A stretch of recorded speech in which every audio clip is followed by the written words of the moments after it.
Good morning and welcome to Therapy Tuesday. Let's welcome Dr. Geraldine Tan from the therapy room. Good morning. Good morning. Good morning. So we're talking about parents once again this week, Jerry? Yes, because Glenn said, let's continue next week. So I listened to instructions. Aww. So sweet. So today you're specifically speaking about growing up with special needs children. Yes, Is that correct? so- Okay. Yeah.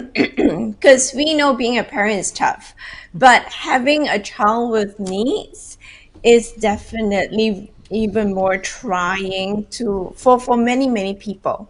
So if for the benefit of someone who's just listening in this week, can we just give them a little bit of background of what we were speaking about last week?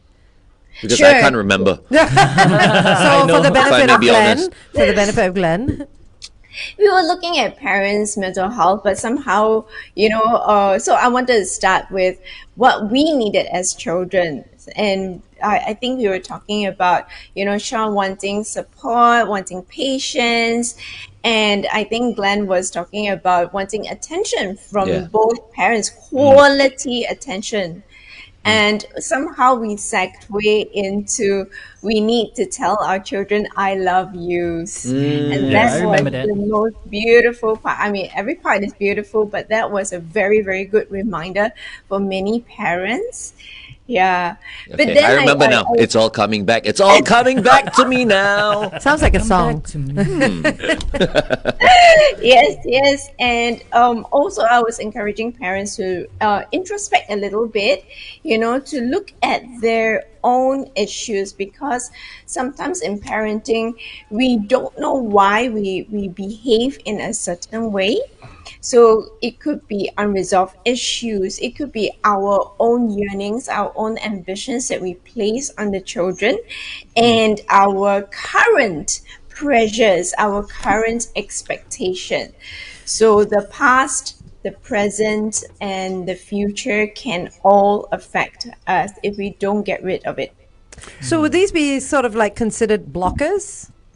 Yeah, so these will block you from becoming an even more effective parent. So I would like to put it out there that all parents, especially those that are listening right now, are wonderful, wonderful parents. But there's always a little bit of leeway to be even better. Yeah, for sure. It is interesting because when my kids were growing up, well, not when they were young, when they were in their late teens, I used to turn to them and I would say, tell me if I'm wrong, because I may have been wrong, Jerry. There's no right or wrong, Okay, but tell but us. I used to look at them and say, look at the way we parent you. And if you feel there's something wrong, talk to us about it. And remember it so that you don't do that with your kids. Because I think a lot of children are affected by how they were brought up, things their parents did, and it sort of carries on in their lives. And if they don't stop and say, I think that was wrong, then they'll just continue doing it. Such a great father, isn't he? I know. Yeah, man. So such a great father. Such a great father, Really? that's wrong. It's almost wrong that you're like that. But it does, when you do that though, Jerry, it does cause some conflict sometimes because of the way they think and the way you think. And it takes time for you to go, okay, get out of this in my day routine and start to listen to them. Is that a good idea, getting kids to sort of critique their parents in a way? I think we should play what you just said over and over again for us, because many teens need that. Many teens need to hear that your way is not the only way, and I have a say, I have a voice. Yeah, exactly. Yeah, not enough teenagers or children get allowed to Yeah. say something. How do you do that though when your kid has special needs? Okay, so not so much for special needs, so that's why we have a different segment for the special needs children. But I think the part about, being open to learn. So as a parent, being open to learn, being open that there are more ways than what we think there is at this point in time becomes very important. Okay. Yeah, I think Right. parents need to do away with the "I'm always right" and you need to do what I say, Yeah. or else. Yeah. Like you owe me a living. Because many parents are not patient, you see. And, Yeah. you know, I don't think it's, it is anything, wrong for a parent to feel like they're, Always right. no, knows of best. course, no. But what I mean here is that I find parents, right, so amazing, because I don't think I'll ever be able to be patient like most parents I observe. You can't really say that until you have children. can't say You can't say. No, that's what I'm saying. Yeah, you can't say. You're saying that I you might be of patient? course. You might be the No, I don't greatest think father so, in the world. You know, You will spoil them. Glenn, I Yeah, have worked probably. with you for so many years, and I can say this in all honesty. You will be an amazing There you parent. go. I'm losing my shit with my dog. No, yeah, it's different. It's different. Although it shouldn't It's be, but very yeah, different. you're It's okay. very It's okay to lose your shit with your child as well. Exactly. This is what I mean. No, you it see. is okay. Yeah, Is it's it okay? just yeah, of course it is. Every parent does. Yeah. But FD doesn't. Of course he I have- does. Of course, of course. But it's how you lose your shit. Yeah. Okay. Let's talk about losing your shit on the Big Show TV. Join us on Facebook, 1FM 913. All right. Yes, Blue. If you come back on 1FM 91.3. Let's talk about unresolved issues that parents have. How does that come across? How does that affect particularly a special needs But chope, child? guys, chope first. Okay, so if any of you have like questions or you want to tell us about your situation with your special needs child and all that, please leave your comments in the comment box, okay? Yes. Yes. On Yes. Facebook right now, and then we'll get to your comments in just See, a while. we even have a Yeah. special paper. It says Facebook question. There you go. So, Jerry, Sorry, go ahead. how do unresolved issues that parents have affect the upbringing of, say, a special needs child? Okay. So if we just look at unresolved issues here, I'm referring to, if I use a little bit more sinister, so things like abuse, sexual assaults, extreme conflicts. So if we look at abuse and sexual assault, and you don't deal with it, you might overcompensate or you might act out the behavior, and that's no good for any child. Yeah. So the parent would have to go about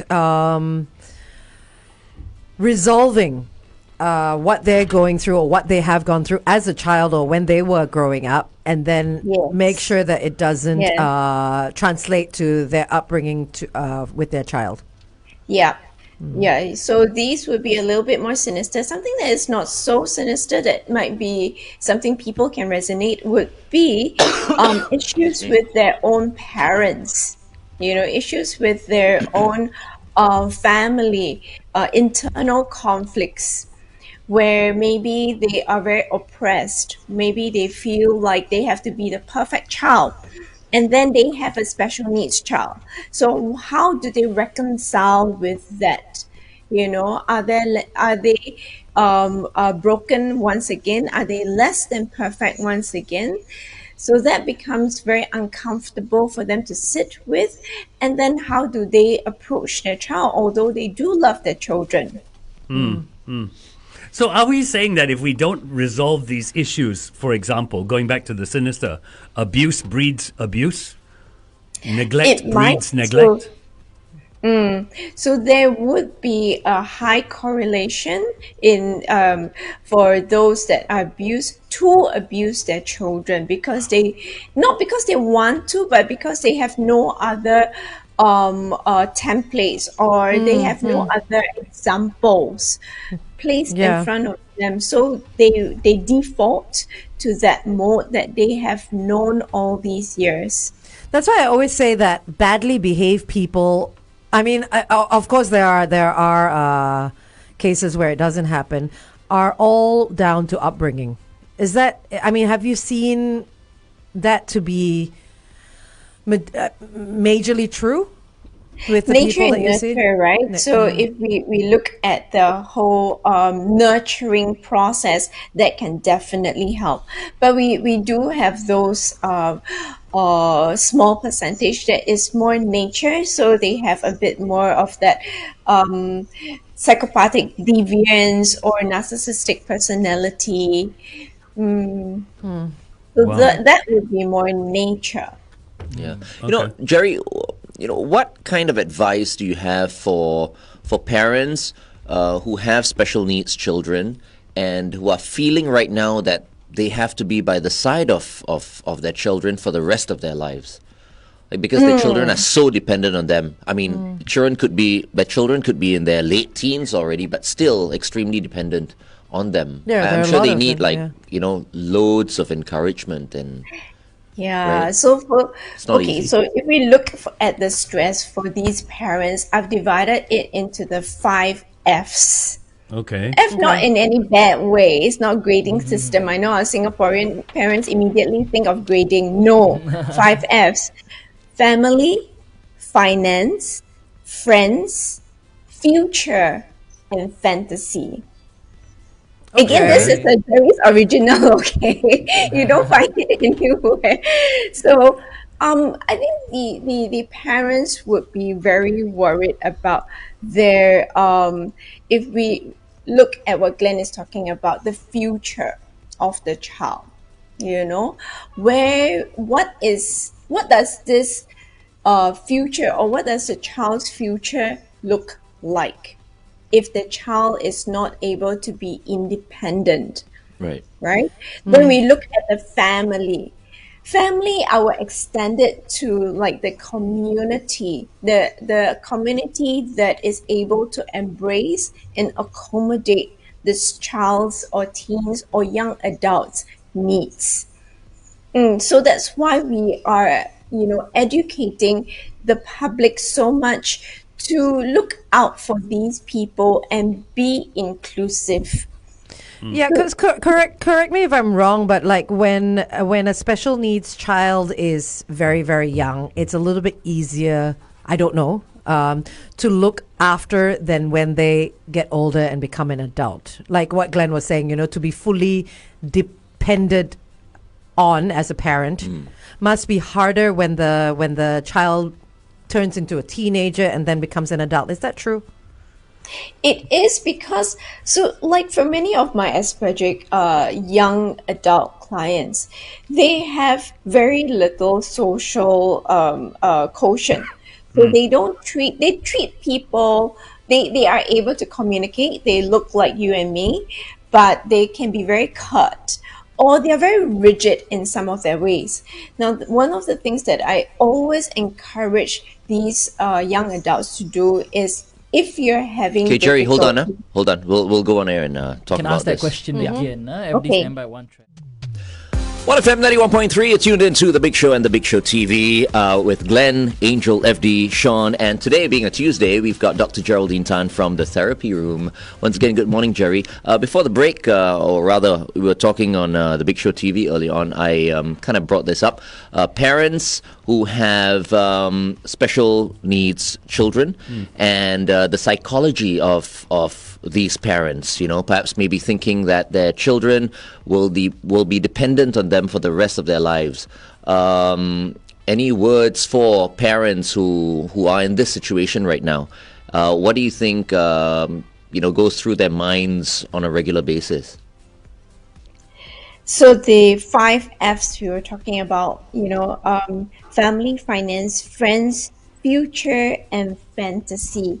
And I was talking about, if the Aspergic child, so the Aspergic child grows up, independent, able to do work, but in the community he is not really integrating very well because of his disorder. So this is where I would encourage them to let their employer know about it. And I would love to hear what Adrian has to say about it. About how employers can include them, and whether they would ostracize these people. Because remember, they are extremely functional, very capable, but they might not be your team player. They might be very rigid in certain ideas that they have and might grate against some of the other personalities. So, how then do we deal with that?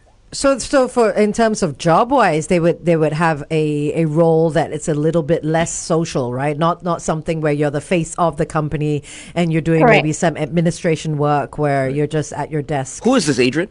True. Adrian True, yeah. Oh, Yeah, about employers. Employees. Yeah. Yeah. Well, Effie, you have someone from Facebook? We've that- got a couple of questions. Ren has one that's rather interesting. She says, Jerry, I've been with my son. I have to be with my son most of the time. And now we're thinking about how to manage life in the future as he gets older. I think I don't know whether this is the case, but a lot of people tend to protect children with special needs. And Ren's son is autistic, Yeah. right? Yes. Right, And right. sometimes we overprotect. At what point do we let go with a special needs child? I love this question. So that's where I look at the family and I expand that to the community. Now the parent needs the community to support them. If not, they will burn out. And we do see many parents of special needs children burning out. So we want the community to come in. So there are support groups out there. You can connect with other parents, find out what their resources are. Many times I hear, oh, I keep my child at home. I don't send them anywhere.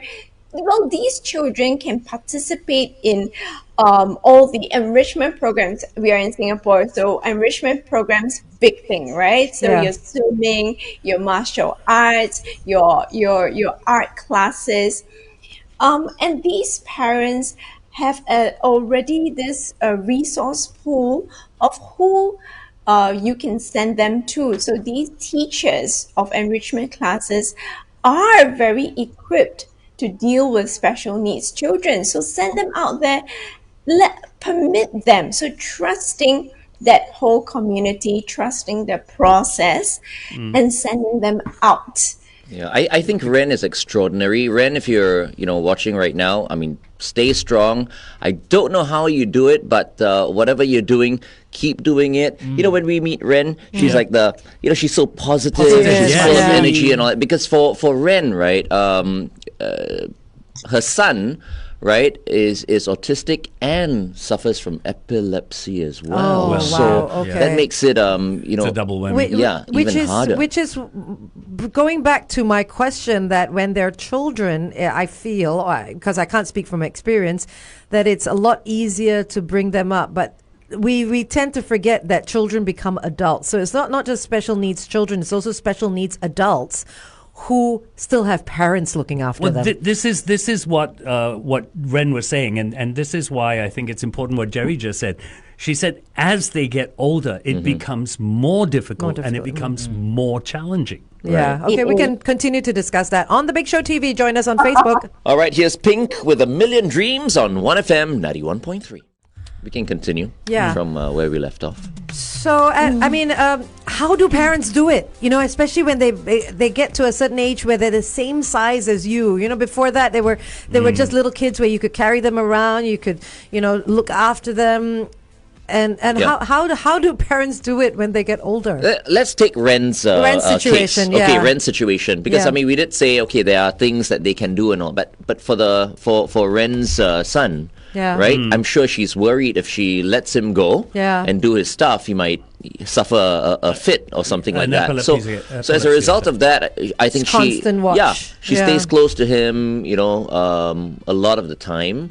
So and sometimes she says, she feels like it's a never-ending struggle. It is. You know. Yeah, it is. So what can she do to make Again, herself I feel feel better? reach out. There are so many people that, now that we've spoken about it on the air, there's so many people that are going to say, hey, Ren, how can I help?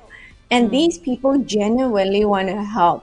So permitting people to help, communicating what the child's needs are, what your needs are, what your worries are, um, all of us are worried in one way or another as parents when we send them off to the kindy or when we send them off on the first day of primary school.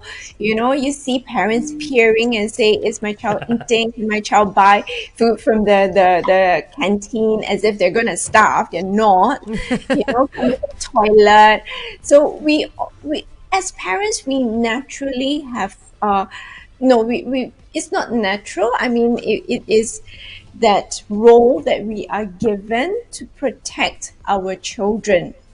So sometimes when the child has needs, we don't de-roll and we forget to decouple, we forget to let go and let the community. So if it's a neurotypical child, we send a child to school, then we learn as parents to permit the teachers to look after our children.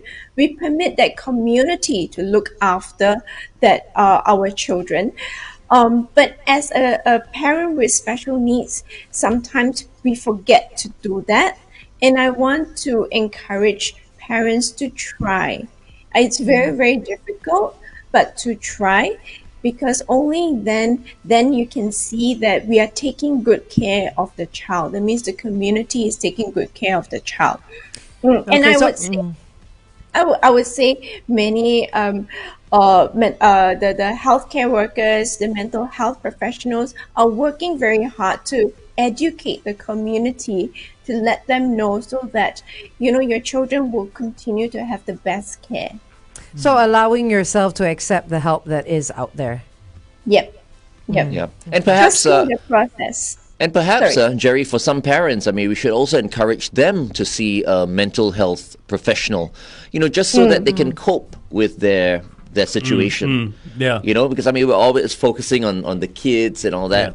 Yeah. And we are talking about, people like Ren and all. But I think there's a whole group of people out there who are struggling with their situation and perhaps may need someone to speak to talk to, someone like Jerry. Yeah. Speaking of help, Dr. Jerry, how does a parent who's currently going through some challenges tell someone that they don't want the unwanted help? People that constantly have suggestions or, comments that are coming out of thin air. That they know better and stuff like that. How do people deal with that? Because there are a lot of people who say, "Oh, you should do this. You should do this. Why don't you try this?" and all that. How do people deal with unwanted help? I suppose if the intention is good, we listen, we sit with them.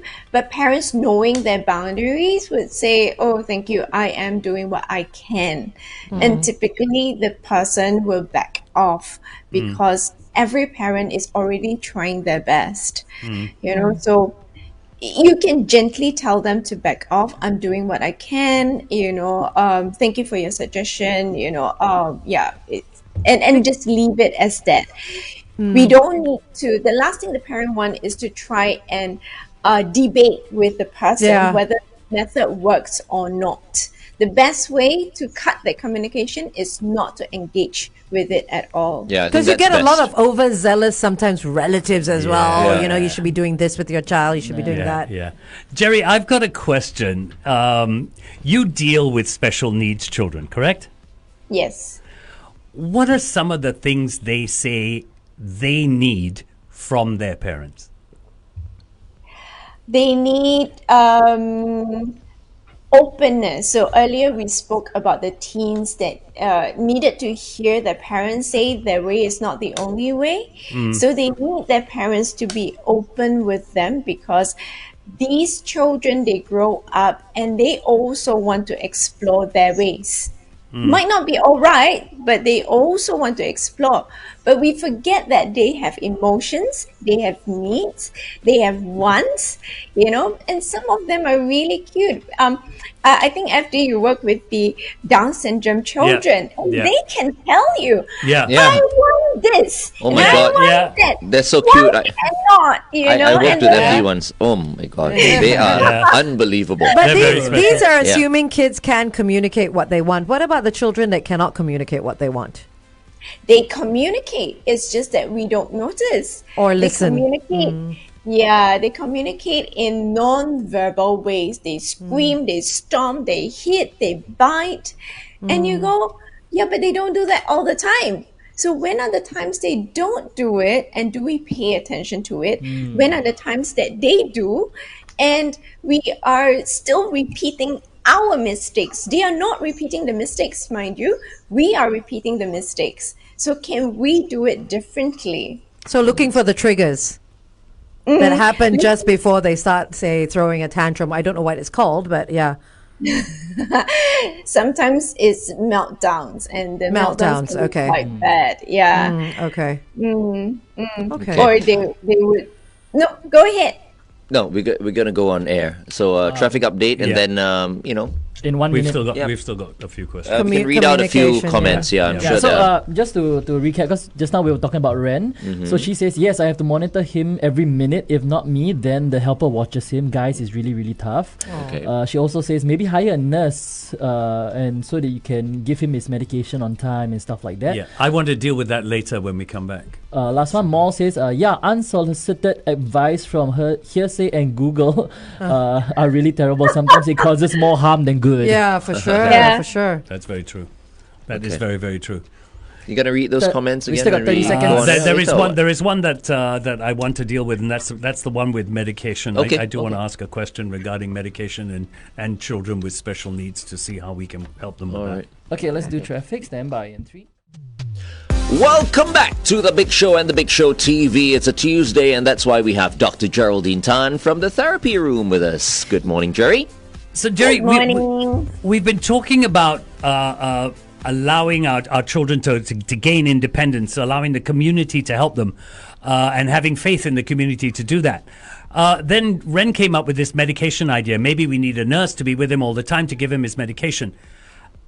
Can special needs children, I hate to use the word, be taught to take medication at specific times as a form of teaching them independence? Well, it depends on the severity of the needs, right? Or what they need. But I suppose if you're talking about someone that is very cognizant about timing, about being able to look after himself, we can teach these sort of independent skills. There's, off the top of my head, putting an alarm, because many of them also know how to use their phones. We put it into their calendar, it beeps, it reminds them. They go, they take it with water. Yeah, so it is possible. It's just how we implement it and how we maintain it such that it becomes a routine. So once it becomes a routine, I'm just thinking out loud with our children with autism, they love their routines. They would adhere to their routines. That's not an issue for them. But that doesn't make them necessarily ready to go out in the world and live on their own, right?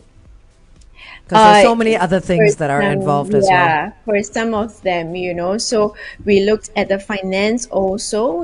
Many parents worry about the finance, and I think recently I heard one of the financial advisors was encouraging the parents to do a trust for them, or sort of different ways to ensure that the children have access to money later on. Yeah. What about the parents who don't have the financial means to look after the child? Where does the child go?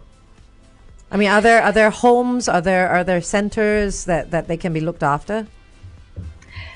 Communities, Okay, I've not heard of a home in Singapore, but there are many overseas. There are community homes dedicated to people with needs, and someone and it's quite interesting. I hope Singapore develops that in the future, because they have homes that these people stay in independently. Oh wow! And Okay. weekly weekly there would be a social worker that comes around or a caseworker that comes around to ensure that all is in order.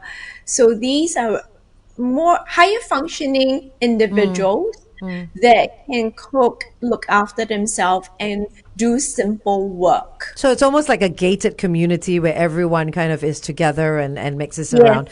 Wow, Yes. that's a great idea. Okay. Yeah.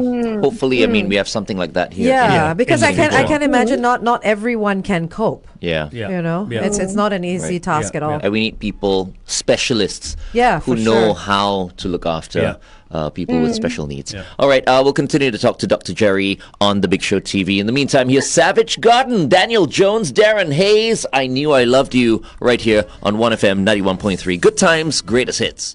So, Jerry, with the idea of hopefully developing those homes here in Singapore or daycare centers where they can go, they're not available now. What do you say to parents when it comes to de-stressing? How do they do it? Because they're continuously responsible to this I child. know, right? You feel for them, right? Yeah, It's I I can't feel for imagine what they're going through. you know? How do they do this? I think I want to go back, and I hope I don't sound overly positive, but I really want to go back to, what joy these children bring when they come to me and what I've learned from them. One is the value of life. Sometimes we're so just encapsulated in chasing after the materials that we Yeah. forget the value of life. And these children teach us so much about life. Absolutely. And I sit there and go, oh my God, I didn't think of that.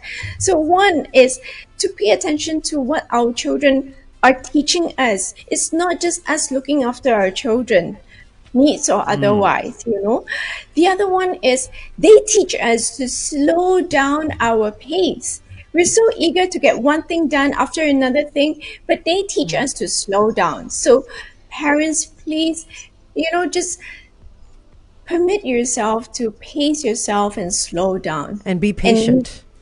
And you probably can breathe a little bit easier.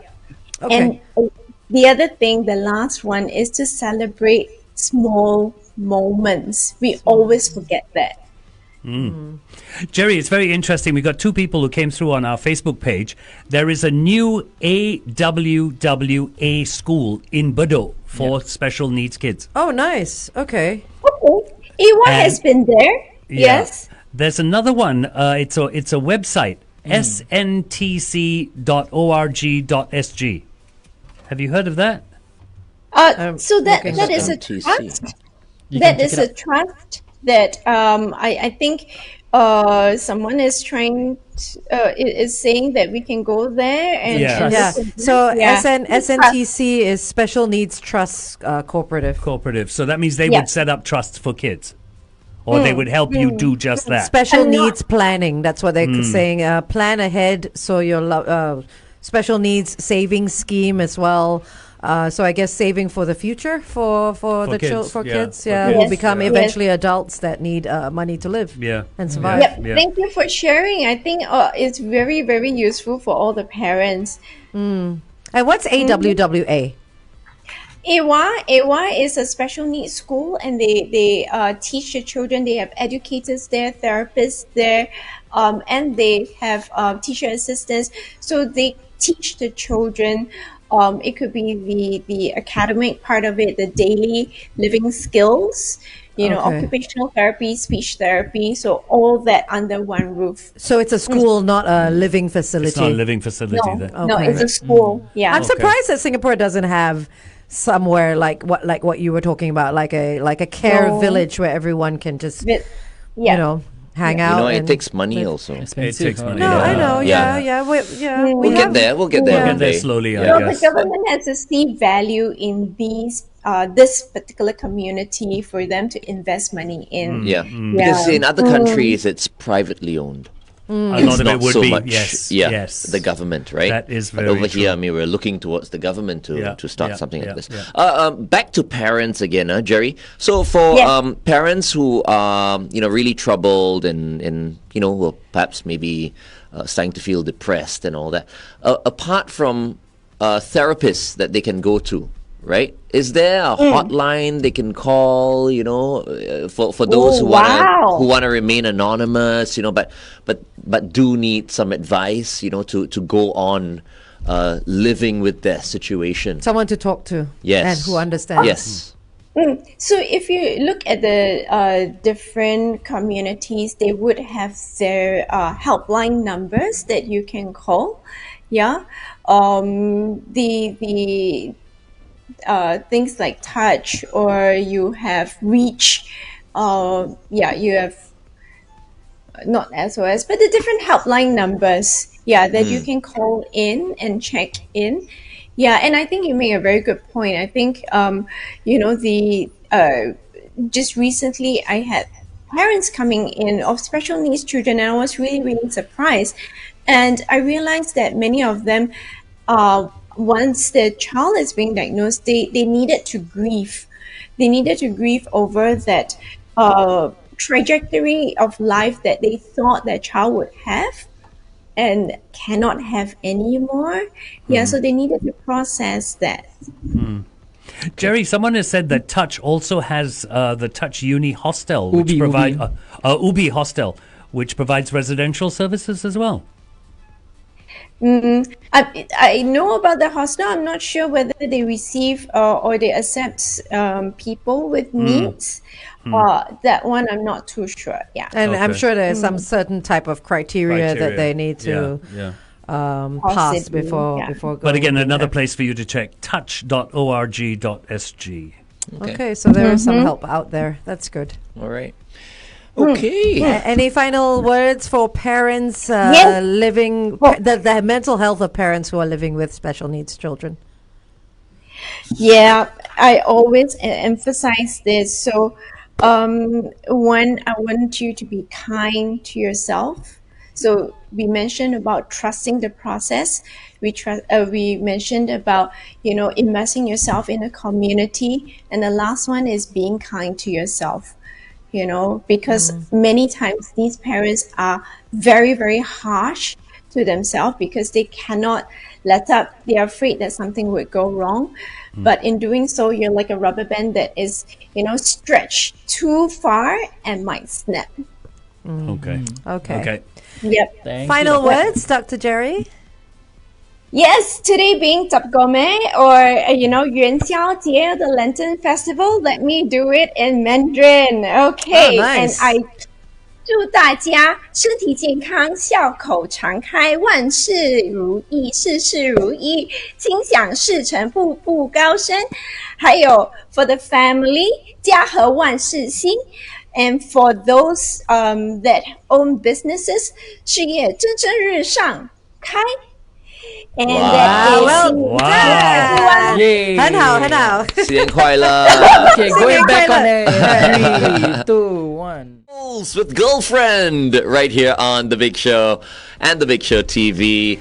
Jerry. We got to get her to do Yes, it again. yes, We yes. Dr. Jerry, we were asking you for final words Yep. before we close off our session for Therapy Tuesday, and you just did a whole slew Spiel. of verses Yeah. in Mandarin. You got to do it again.